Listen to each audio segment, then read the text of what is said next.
O homem acusado de matar sua esposa, desmembrá-la, decapitá-la e triturar seus restos usando um liquidificador acaba de ser acusado de assassinato. Vamos conversar? Bem-vindo ao Sidebar da Law and Crime. Sou Jesse Weber. A Law and Crime tem acompanhado essa história absolutamente insana desde o começo. Você pode conferir se Sierra Gillespie também cobriu essa história. Os detalhes são tão chocantes que é quase impossível esquecer, por mais que você tente. Uma modelo internacional e ex-finalista do Miss Suíça foi aparentemente estrangulada e desmembrada com uma serra tico-tico. Segundo a polícia, os restos dela foram triturados em um liquidificador. E tudo isso vindo justamente do marido, que deveria protegê-la mais que qualquer um. Ela era uma mentora, mãe de 2 filhos, e sua vida terminou em um ato de violência tão brutal. Agora, o marido dela foi preso primeiro, disse que a encontrou morta. Depois, mudou-se o cabo a história, alegando legítima defesa, dizendo que ela o atacou com uma faca. Mas as evidências mostraram outra história terrível. Agora há uma grande atualização. Promotores acabam de acusá-lo formalmente de assassinato. Vamos analisar os novos documentos de acusação e os detalhes assustadores sobre o que supostamente ocorreu naquela casa. Este é um dos casos mais perturbadores que cobrimos, e tudo gira em torno de 2 pessoas, Kristina Jaksimovic e seu marido, um homem identificado nos documentos do Tribunal Suíço e na mídia como Thomas. Existem leis de privacidade na Suíça, então ele está sendo identificado apenas como Thomas. Kristina tinha 38 anos e era de Binningen, Suíça.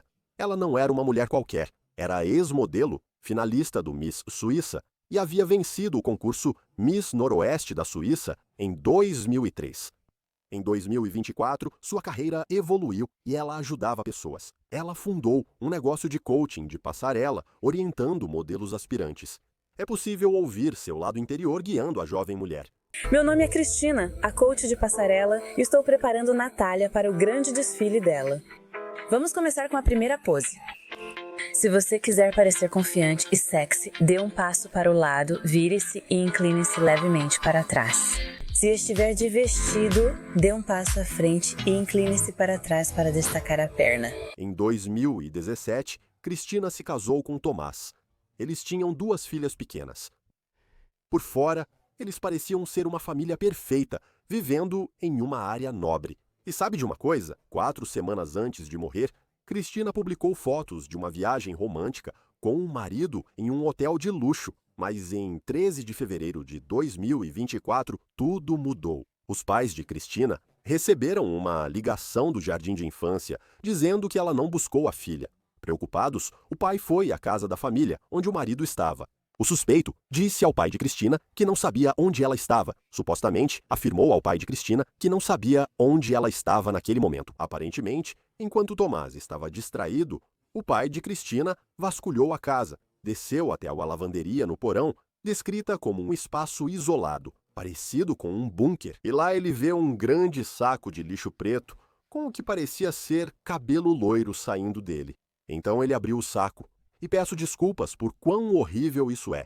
Mas dentro dele, esse pai, sabe o que ele descobriu? Ele encontrou a cabeça decepada da filha.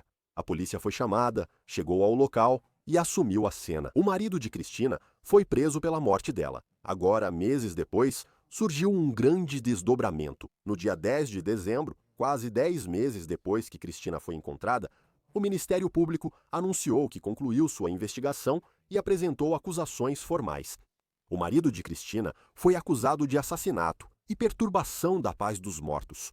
Quero analisar tudo isso e ouvir um especialista jurídico que já atuou nos 2 lados do tribunal, advogada criminal e ex-promotora, Safa Robinson Ferrer. Obrigado pelo seu tempo, Safa. Eu sei que esse é um caso realmente difícil de abordar, mas ele toca em algo que temos visto muito em investigações de homicídios domésticos.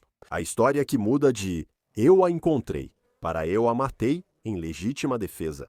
Eu não me importo se é um caso aqui ou no exterior, do seu ponto de vista como ex-promotor e advogado de defesa. Como os investigadores normalmente desmontam um caso assim? Quero dizer, até que ponto é um problema dizer, bom, você a encontrou, agora é legítima defesa. Você poderia, acho, argumentar que foi pânico. Talvez ele não achasse que alguém acreditaria na legítima defesa. Por outro lado, não parece que haja nada neste momento que sustente isso. Acho que muitas vezes, em casos como este, o argumento de legítima defesa só entra em cena quando o réu percebe que essencialmente foi pego e que há coisas que eles não conseguem justificar. Por exemplo, eles não conseguem explicar como o DNA deles estava na cena do crime. E claro, talvez eles morem juntos nesse caso específico, mas nada indica que outra pessoa poderia ter cometido o crime. A linha do tempo dos eventos em relação a este caso está totalmente estabelecida, onde o marido, neste caso específico, não poderia ter sido ninguém, além dele, como o autor do crime. Muitas vezes não há álibi nem nada do tipo. Em casos de violência doméstica, e ouvimos isso com frequência, os investigadores inicialmente olham para o cônjuge, o marido ou a esposa, como um possível suspeito. Porque, infelizmente, muitas vezes essas são as pessoas responsáveis por homicídios relacionados à violência doméstica, na maioria das vezes. É por aí que os investigadores geralmente iniciam a investigação. Conversa com essa pessoa e então ela, por algum motivo, diz: não fui eu só encontrei lá, porque ainda não concluíram em sua mente qual vai ser a melhor defesa deles. Até serem flagrados pelos investigadores, eles são forçados a admitir: na verdade, eu não estava na loja, estava em casa, pois as câmeras mostram eles lá naquele horário. Aí eles precisam começar a inventar algo que seja mais uma teoria de legítima defesa para eles mesmos. É nesse ponto que tudo muda e a credibilidade deles é afetada com o tempo. Se os casos forem a julgamento, então o júri vai poder ver que, bem, inicialmente eles contaram uma história, depois mudaram a versão quando perceberam que não conseguiam explicar certas evidências. Só para esclarecer, estamos falando disso durante o caso Brian Walsh. Se houver evidências de que um companheiro desmembrou um corpo, mutilou um corpo, é difícil até imaginar alguém fazendo isso. E talvez um júri diria: se a pessoa teve coragem de fazer isso com alguém que amava, ou supostamente amava, não é difícil imaginar que também poderia tê-la assassinado. Outra forma de ver: ter evidências de desmembramento não prova que a pessoa matou a vítima, certo? Especialmente quando o corpo está em estado que dificulta saber o que ocorreu com a pessoa, ou até quando o corpo não é localizado. Então, por pior que seja essa evidência de mutilação, eu preciso explorá-la um pouco mais. Há indícios do que pode ter acontecido com ela, mas por pior que seja a mutilação aqui, e é uma das piores que já ouvi em toda a minha vida, isso não significa necessariamente que eles sejam culpados de assassinato. Isso com certeza é verdade. E temos cenários em que só jogando uma hipótese você pode ter alguém chegando em casa e encontrando seu parceiro falecido. Pode ter havido abuso de drogas ou algo assim e por isso não querem que descubram ou não sabem o que fazer. Talvez se elas também participaram dessas coisas, então tentam esconder o que aconteceu no final. E existe uma acusação em certas jurisdições chamada ocultação de cadáver ou esquartejamento de cadáver e coisas desse tipo. Então, às vezes, e eu vi em pouquíssimas ocasiões, eles não conseguem provar que o réu realmente matou a pessoa, mas conseguem provar que a pessoa adulterou provas, esquartejou o corpo e outras coisas desse tipo. Porque para condenar alguém por assassinato, é preciso estabelecer fatos de que essa pessoa matou intencionalmente a outra pessoa e como ela fez isso. Se há esquartejamento, se há outras coisas envolvidas, pode ser difícil para o médico legista realmente determinar como isso aconteceu. O problema é que isso está ligado a tudo que o réu faz, como aqui, por exemplo. Supostamente, dando informações falsas sobre o que aconteceu aqui e não contando ao próprio pai da Cristina o que aconteceu. O próprio pai da Cristina encontrou os restos mortais. Quando você ouve isso, como isso impacta o caso, tanto em termos do peso emocional para o júri, quanto da credibilidade que dá à investigação e ao que esse réu realmente estava fazendo. O pai encontra os restos mortais, encontra a cabeça decapitada.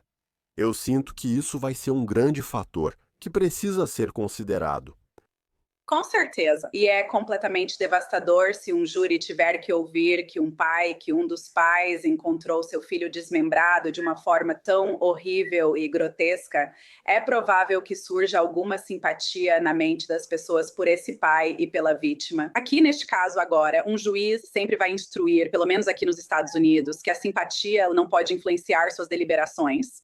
Porém, os jurados são humanos e essas emoções influenciam. Não só isso, mas eu acho que os jurados vão considerar e pensar sobre isso. E nós sabemos um pouco mais sobre esse caso e sobre a maneira como aconteceu, mas os jurados também vão pensar, bem, se eles moravam juntos, por que foi o pai quem encontrou o corpo dela desse jeito e não o marido? E se o marido a encontrou assim, por que ele não teria ligado imediatamente para o 911, para o estado de socorro, feito algum tipo de ajuda, algo nesse sentido? Mas, novamente, voltando ao meu ponto inicial, nesses casos, muitas vezes você vê que o cônjuge é frequentemente o responsável e os investigadores olham para o cônjuge por causa da natureza desse tipo de relacionamento. Você pode me explicar uma coisa?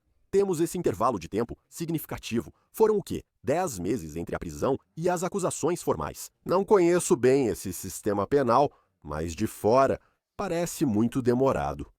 Com base na sua experiência, quais seriam os motivos? Que tipo de etapas investigativas forenses complexas poderiam estar acontecendo nos bastidores para causar um atraso assim? É um tempo longo. No entanto, o que pode estar em jogo, e provavelmente está acontecendo aqui, é a questão da perícia forense. E são os exames médicos e os laudos toxicológicos da vítima. A probabilidade é que, por causa da toxicologia, por causa dos exames médicos que precisariam ter sido feitos neste caso para estabelecer completamente a forma da morte, o momento da morte e todas essas outras questões, provavelmente esse é o motivo de tudo isso ter demorado tanto. Existem vários testes e exames que os legistas fazem nesses casos, novamente, incluindo a toxicologia, incluindo uma análise do corpo para determinar novamente qual foi a forma específica da morte. E eu acho que aqui foi finalmente determinado que houve estrangulamento antes do esquartejamento do corpo. Então, todas essas coisas entram em jogo e elas levam tempo, realmente levam tempo. Então, acho que é por isso que vimos esse intervalo de 10 meses aqui. Além disso, os investigadores devem fazer a devida diligência, conversando com testemunhas, montando a linha do tempo e solidificando o caso contra o réu. E essas coisas também levam tempo. Quero começar com a base do caso da promotoria, que é a causa da morte e o que aconteceu depois. Agora, a decisão do Supremo Tribunal Federal Suíço, revisada pelo veículo local BZ Basileia, detalha essa sequência horrível de eventos. Afirma que, após Cristina ser estrangulada, seu corpo foi esquartejado na lavanderia com serra tico-tico, faca e tesoura de jardim. Os documentos do tribunal relatam que partes do corpo foram trituradas com mixer manual, viraram purê e depois dissolvidas em produto químico. Esse é o pior caso de esquartejamento que já ouvi. A pior forma de ocultar um corpo que conheço. Temos os métodos e as ferramentas do crime, mas a avaliação do tribunal sobre o comportamento do acusado, isso é o que mais chama a atenção, porque eles escreveram que toda a conduta dele indica uma propensão significativa à violência. Em alguns casos, exibiu traços sociopáticos sádicos, com alta energia criminosa, falta de empatia e frieza após matar a esposa. Não posso dizer, Safa, que essa conclusão me surpreende. Mas como a linguagem do tribunal afeta esse caso? O que isso significa para você? Também não é surpreendente essa conclusão. E eu realmente percebi, e o que mais me chamou a atenção foi a energia criminosa. Para mim, os tribunais chegaram a essa conclusão após avaliarem os fatos do caso. Talvez por meio de uma audiência ou outras informações, documentos e depoimentos que eles possam ter analisado e considerado no conjunto, e então deram sua opinião sobre o caso. Agora, novamente, nos Estados Unidos, os juízes realmente não fazem isso. Eles podem opinar, talvez em uma reunião no gabinete, sobre o que fariam se o caso realmente fosse a julgamento. Mas o tribunal aqui deixou muito claro que esse réu em particular tem essa propensão sádica, tem essa energia criminosa em sua natureza, e por isso acho que há uma preocupação por parte do tribunal com a direção que esse caso pode tomar, e quer garantir a integridade do caso e a integridade de qualquer condenação que possa vir a acontecer.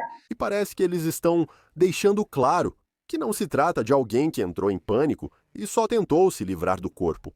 Vou ler outra coisa para vocês que realmente é difícil de ouvir. Então, os detalhes do laudo da autópsia, novamente, conforme citado na decisão do tribunal, ficaram ainda mais específicos, porque conforme detalhado em um relatório do Daily Mail, que cita diretamente a autópsia, confirma a decapitação, mas observa uma mutilação deliberada e única, a remoção cuidadosa do útero da vítima, que foi o único órgão retirado. O próprio tribunal cita isso como prova do que chama de mutilação deliberada ou degradação ritual do corpo, indicando, segundo eles, que o recorrente tem transtorno mental. Vamos começar por aí, Safa. Por que remover o útero? Quero dizer, para mim, é isso que faz isso escalar. Como se nem pudesse ser mais grave. Mas o que diferencia isso de outros casos?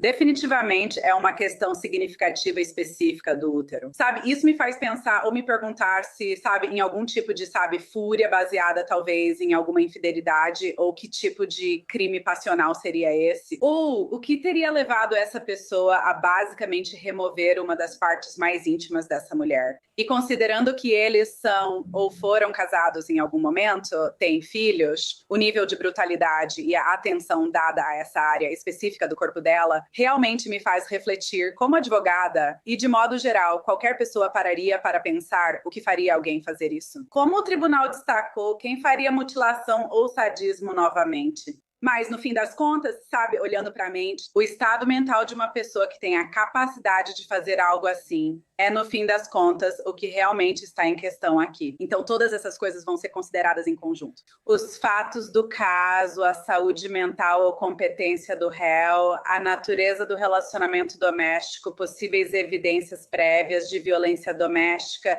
e o fato de o pai ter encontrado a filha. Tudo isso em conjunto influenciará este caso.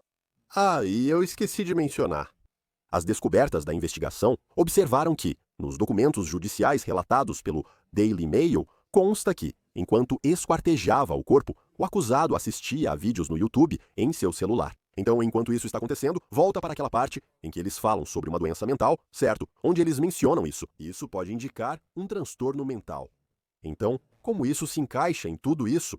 A brutalidade, a ação deliberada, o cuidado meticuloso disso, quero dizer, se essas alegações forem verdadeiras, estamos falando de algum tipo de transtorno mental, algum tipo de defesa. É bem possível, né? Pode haver algum tipo de defesa psiquiátrica aqui, sabe, daqui nos Estados Unidos, e especialmente em Nova York, nós temos o que chamamos de competência 730. Essa pessoa é competente o suficiente para testemunhar? Essa pessoa consegue formular o estado mental culposo exigido no momento do crime para caracterizar o assassinato? Novamente, quando você está falando sobre matar alguém intencionalmente, a promotoria ou o governo precisa provar que a pessoa agiu com intenção. Se houver alguma implicação de saúde mental, como algum tipo de psicose acontecendo com o réu naquele momento, isso será um obstáculo que a promotoria ou o governo terá que superar. É possível que esse estado mental exigido seja formado se a pessoa estava em psicose naquele momento? Vou dizer mais uma coisa sobre as acusações. O Ministério Público anunciou no dia 10 de dezembro que apresentou acusações de homicídio e perturbação da paz dos mortos.